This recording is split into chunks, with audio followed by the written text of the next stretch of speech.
Hello there. I went out from a walk there and managed to come back home with a barrel of beer, as you do. I should have looked at the base of the container in the shop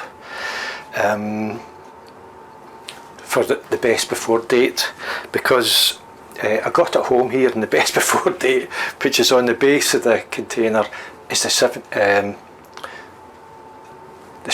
I think it's the 2nd of, hold on, I'm getting mixed up. Let's just have a look. Aye, it's the 2nd of February. This is the 17th of February, so it's two weeks out of date. As soon as I saw that, I thought, oh my god, the thought of having to go back out again. So I thought, what I'll do is I'll open it and try it, and if it's drinkable, which it may still be, then I'll just drink it. But if I open it and have a sample and it's clearly not drinkable, then I'll take it back. So here goes.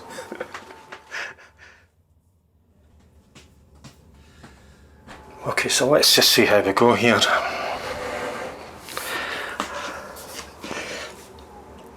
Rotate tap in direction of arrows to horizontal position.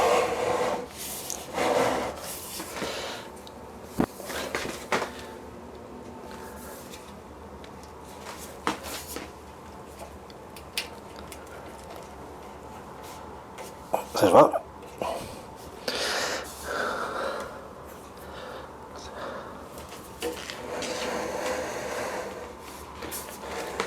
Why aren't the instructions in the front? Pull tap out until it stops. It came out of its own accord, I think, didn't it? Yeah, I think that came out. It's not. Oh no, wait a minute, it's coming out further. Right, okay. I mean, I can't imagine anything more exciting than a barrel of beer. So, I'm gurgling with anticipation here. Press red button to dispense. Right, I've got a glass. Oh, wait a minute.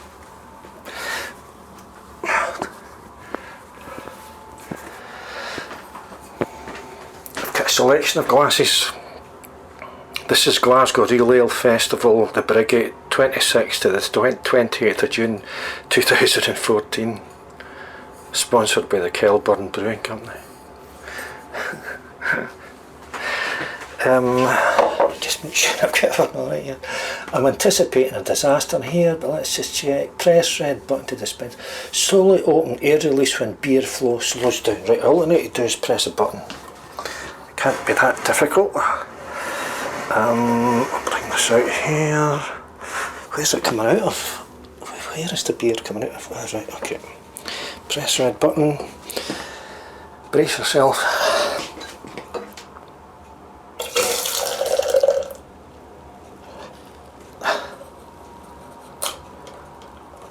The flow's stopped. The flow's stopped. Hold on. What do we do again? The flow has stopped. After slowly open the air release when beer flow slows down. Right, slowly open the air release.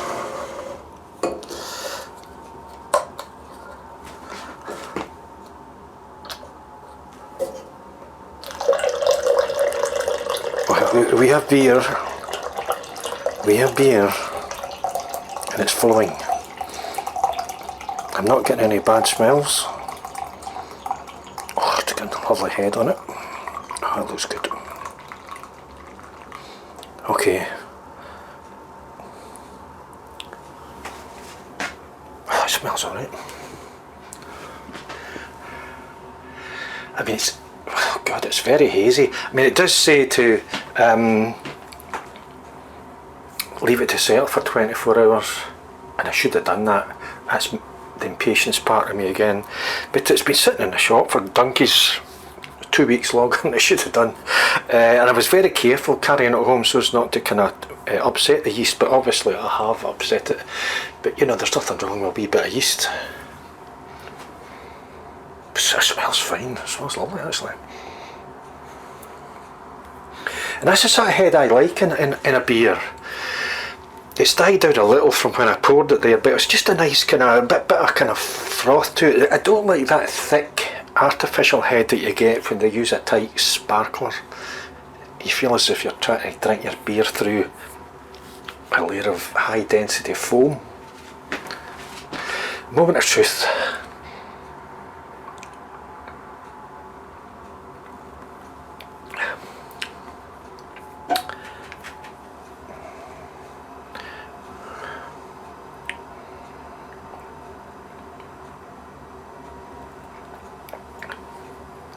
You know, I think it's alright. There's no off flavours, there's no acidic apple flavours. It's quite a, I was going to say bitter, but it's quite a highly hopped beer. What is it? Jarl Citra Session Blonde. That's exactly what it tastes like. Citra. There's a kind of citrus kind of thing happening.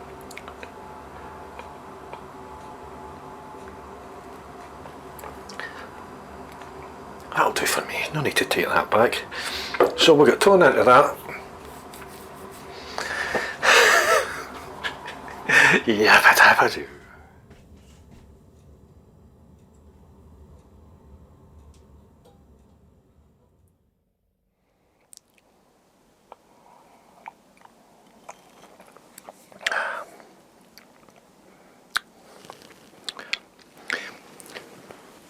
It's probably not my favourite beer, to be honest. There's been a great trend in recent years to overly or over hop beers and make them very citrusy and to me quite unpleasant. It's not a, you know, I don't particularly like beer that has a citrus tang to it. I was only attracted to this simply because it was a barrel and it was the only one that was there. I thought that'll do for me.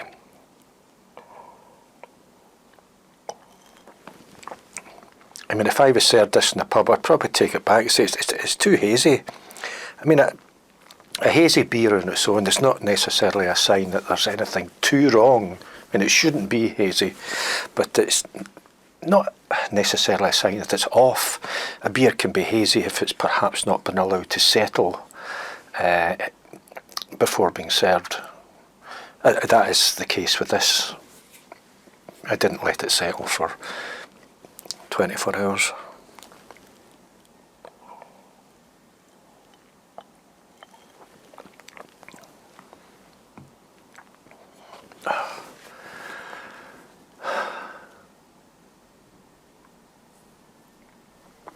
I miss the beer festivals.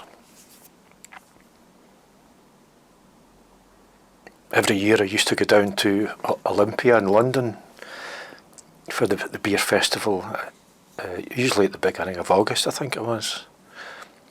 For a few years I think they had it in Earl's Court, and I don't think I managed down there. So for me it's always been Olympia. And it was just, if you've ever been to Olympia, it's an absolutely massive greenhouse type of place. It's just a huge open interior. And to think that that large space was given over to the sale of beer was very exciting indeed. And you would walk through the doors and just be confronted with this huge space, and I would stand for a couple of settings and just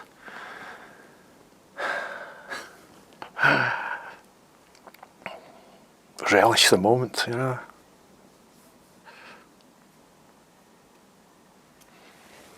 And if you were canny, you would get a pint glass instead of a half pint glass, because if you get a half pint glass you can't really get any more than a half pint in there. But if you got a pint glass and said to the person behind the counter, just give me a half pint, some of them would be very particular, I would fill it exactly to the half pint line. But others wouldn't care too much, and if it was a wee bit over, I mean, if it was under the half pint line, you'd be shouting the odds. But on probably most occasions, it'd be over the half pint line, and you get a wee bit extra beer for free. Yeah.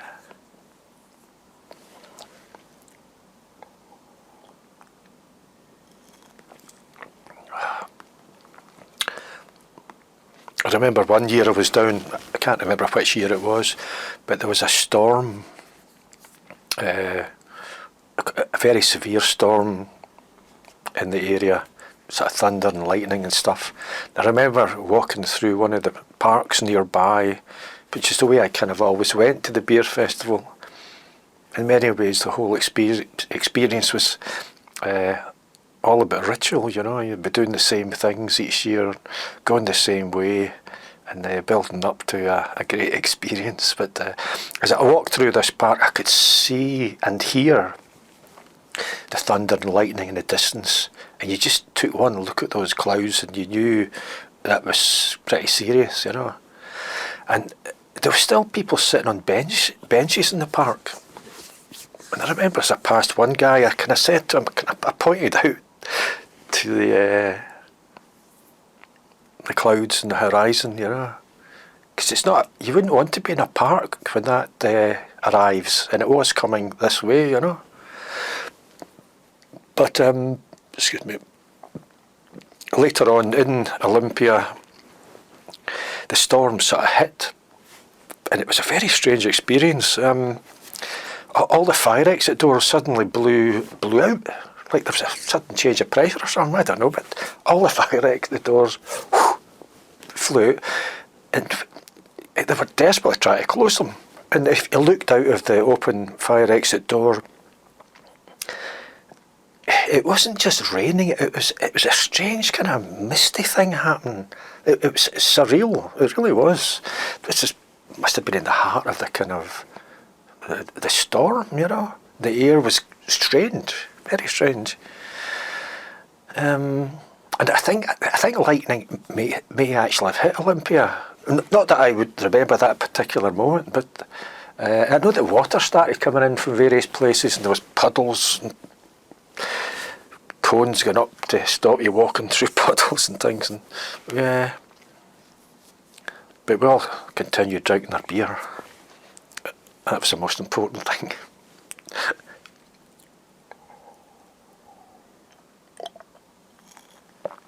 Having said that, I think the storm was of such severity that I think a couple of girls or women were killed, possibly in a park, I'm not sure which park, so it was a very serious event, you know.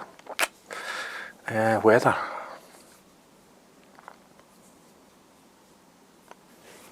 Now this is too citrusy for me, which is a good excuse to maybe drink it quick.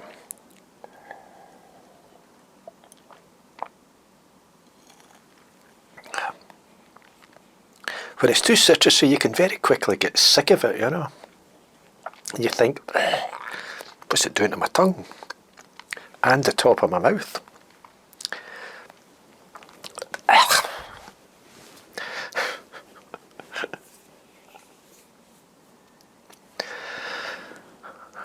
Like us all, I've been thinking about what I'm going to do when lockdown ends and where I'll go. There's almost a list on the go, but not quite. Probably a list up here somewhere. I know exactly what walk I'm going to do as soon as we're allowed to travel. And I'm just going to finish off the Three Lochs Way. It's only about 6 miles. But I've decided that's what I'm going to do.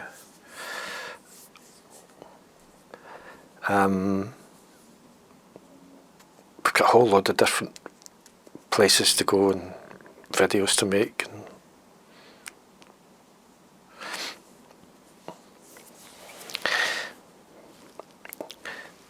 using the Lavelli you might just now, but it's on its way out. You maybe saw earlier on, but I've got it all taped up at one end because I soldered it and stuff. I failed a long time ago and I've been using a different mic. But I thought, it can't have failed that much. I think it was just the connector that between the mic and the voice recorder that actually failed. So I thought, surely there can't be anything wrong with it, that bit of kind of soldering can't sort. So I've sorted it, but that said, it thinks it's a stereo signal that's all coming out of one ear, but I can sort that in Cubase Elements. So it's okay, you know. But it's not ideal. I've actually ordered a couple of Lavalier mics from Amazon. $4.99 for 2 Lavalier mics. And a connector plug. Different colours of pop shields and stuff. You think, got to be worth a punt. I mean, these things are cheaply made, probably in China or someplace like that, and it's the wiring that's probably not the best. And I think if you're careful with them and you're lucky, you'll probably get a good bit of time out of them. It's not going to be the best sound quality in the world, but you know, we're just making a video here. We're not making a film or an LP or anything. So I'm looking forward to getting them.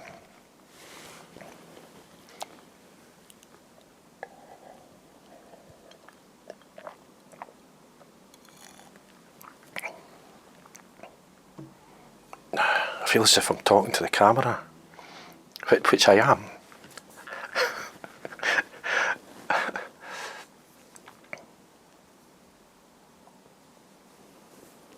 Sometimes when I'm out and about in the park or wherever, just sort of local, you find yourself sort of trying to strike up conversation with folk, because you know there's no pubs. I don't get to sit at counters in pubs.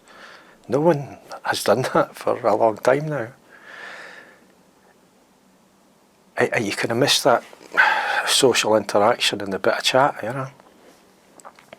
So when I'm out and about, you sometimes find yourself speaking to folk. And just near Thornwood Primary School the other day, and there was some water coming down the hill. It formed a big puddle. And I said to a woman who was out smoking a cigarette, I wonder where that water's coming from. And that started the chat. We found ourselves talking about this puddle. As if it was the most important puddle in the world. I still don't know where the water was coming from. I don't think it was melting snow. Must have been a wee burst somewhere.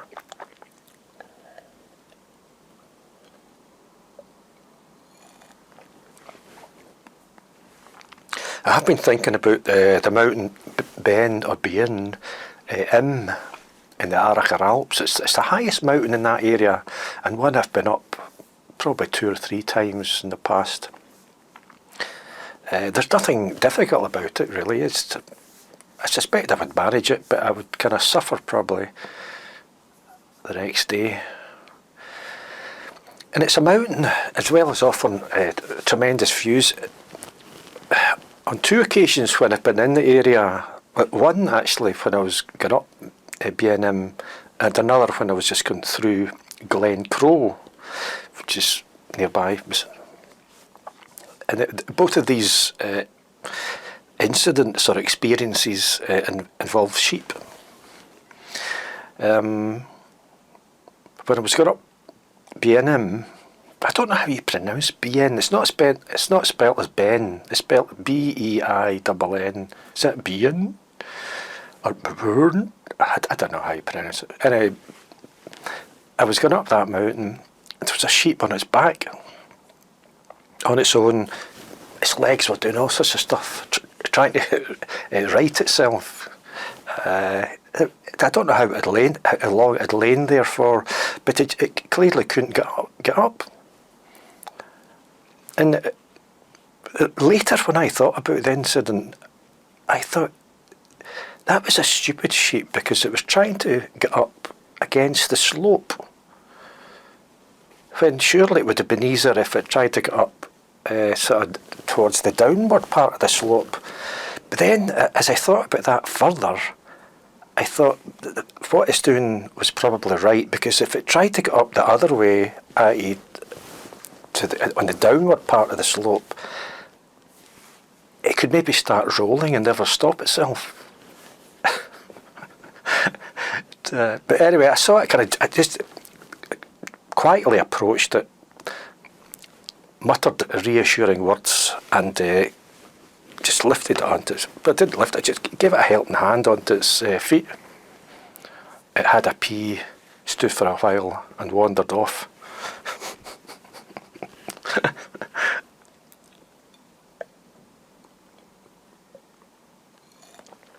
But there was another occasion, the one in Glen Crow, where I came upon a sheep that was stuck in mud.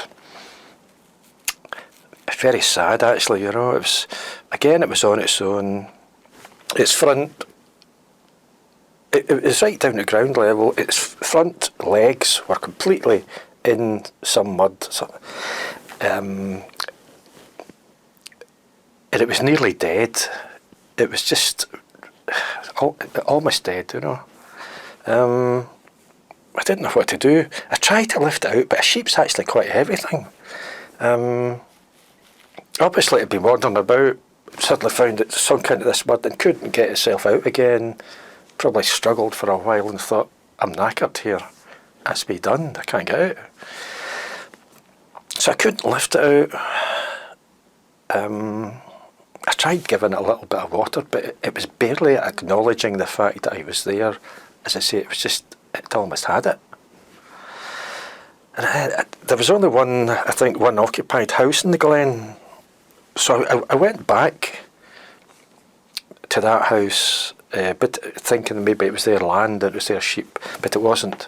But the woman recommended, she told me whose it was, who owned the land and the farmer. She must have given me a phone number. But I wasn't getting a signal on my phone. So, God. So I continued on to rest and be thankful. There was, I don't know if it's an ice cream van or a burger van, some sort of fast food van there. I explained the situation to the guy, and he let me use his phone because he was getting a signal. I don't know why I didn't get a signal. And I managed to phone the farmer and let him know the situation. You know, at the end of the day, I don't know what would have happened, but I don't think that sheep would have survived, you know. Terrible.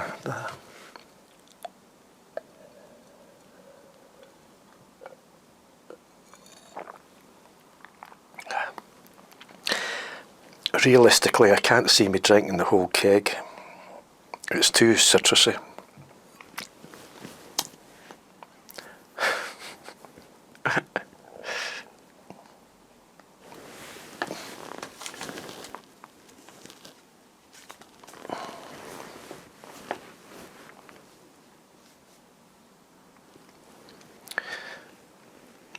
In a moment of sheer boredom, a couple of weeks back, I rejoined Twitter.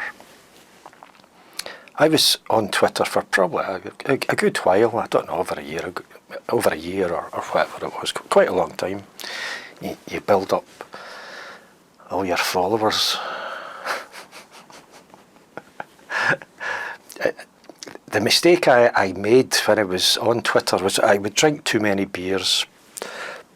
I would go on and tweet stuff that when you've had too many beers, the things that you're tweeting seem reasonable, but then when you get up the next day and look at them, you think, oh my God, what have I done? And you're frantically deleting all this stuff that you've tweeted. You know, I mean, at the end of the day, it's just all about drinking too much beer. If I wasn't drinking too much beer, I wouldn't be tweeting nonsense. But I don't think I can handle Twitter. So, having rejoined it, I found myself getting into the same sort of habit of drinking too much beer, and then having sort of, not run-ins, but you think it's very easy to misinterpret things that folks say. I mean, I made a tweet about something, and somebody else replied to it. he used the word fud. And I thought, what? Is this guy calling me a fud? So I responded thinking that was the case, but when I looked at it the next day, no, he was agreeing with what I had said, but just the way he had worded it, and after too many beers on my part, I misinterpreted it, and then you get, next time you try to log on to Twitter, and Twitter's saying your account is showing unusual activity, etc., etc. It's like being mothered, you know. You think, I can't be doing this, you know. And also, I was seeing the same old faces that I used to see when I was on Twitter before. They were saying the same old stuff, mundane stuff of no interest to anyone. I'm having my tea, I'd like to tweet about that. I'm just gone to the toilet, that's worth a tweet, surely. And you got people on there saying, I've just lost my father, or I've lost my brother or my mother or something. Please support me or give me encouragement or retweet or something. You think I don't want to be looking at all this stuff, you know. I'm sure a lot of these people were genuine, but I'm sure also in there was people who hadn't lost anybody but just wanted a bit of kind of weird attention and lots of retweets. In the end I thought, I can't be doing with this. So I'm no longer with Twitter. I think it lasted about a week or something.